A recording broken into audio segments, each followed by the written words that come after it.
Jesus, Jesus, Jesus. Hallelujah. இயேசுவின் ரத்தம், இயேசுவின் ரத்தம் உங்களை தெளிக்கப்படட்டும். உடன்படிக்கை ரத்தம், கர்த்தராகிய இயேசு கிறிஸ்துவின் ரத்தம். இந்த ரத்தத்திற்குள் நீங்கள் வந்துவிட்டீர்கள். சங்கார தூதே உங்களை தொட முடியாது. Jesus.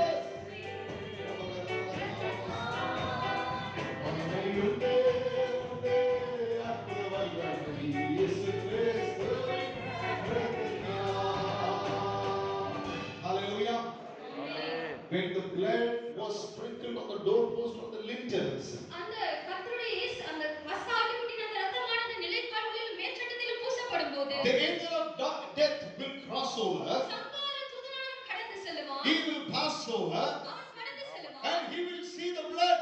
அவன் கடந்து செல்லும் பொழுது அந்த இரத்தத்தை பார்ப்பான். Which our houses were sprinkled and smirched with blood. எந்தெந்த வீடுகளிலெல்லாம் அந்த இரத்தமானது தெளிக்கப்பட்டது. He will pass over. அவன் அப்படியே கடந்து போய் விடுவான். But which our houses was not smeared with blood.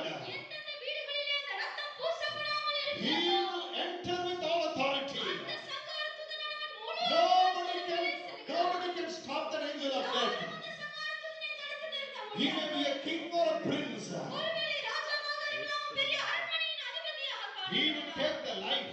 ஆனால் அவன் ஜீவனை But எடுத்துக் be a child of God. ஆனால் தேவனுடைய If பிள்ளை your life, if your house is smeared with the blood of Jesus, உன்னுடைய ஜீவனும் உன்னுடைய வீடும் இயேசுவின் இரத்தத்தினாலே அது பூசப்பட்டிருக்கும்போது he does not have authority to enter. சங்கார தூதன் உன் வீட்டுக்குள்ளாக கடந்து வருவது இல்லை.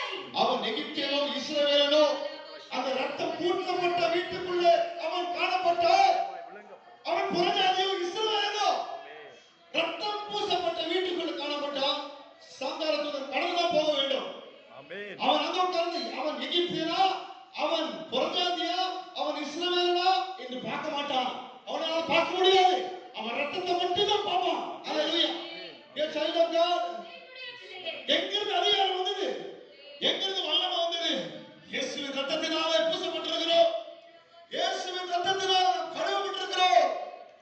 இந்த ரத்தத்தை பானம் பண்ணும் பொழுது நடுக்க வேண்டும். இயேசுவே, ரத்தம் என் மேலே பூசப்பட்டதுனாலதான் ஆண்டவரே நான் சங்கரிக்கப்படவில்லை. என் சாபம் எல்லாம் ஆசீர்வாதமாக மாறினது. ஆண்டவரே என்னை மீட்டுக் கொண்டீர். எனக்கு சமாதானத்தை தந்தீர். எனக்கு இந்த உலகத்திலே வாழ எனக்கு ஒரு தருணத்தை தந்தீர். உம்முடைய பிள்ளையா நான் மாறுபடி இயேசுவே என்னை மறுரூபமாக்கினீர். ரத்தத்திற்காய் ஸ்தோத்திரம், ஸ்தோத்திரம்.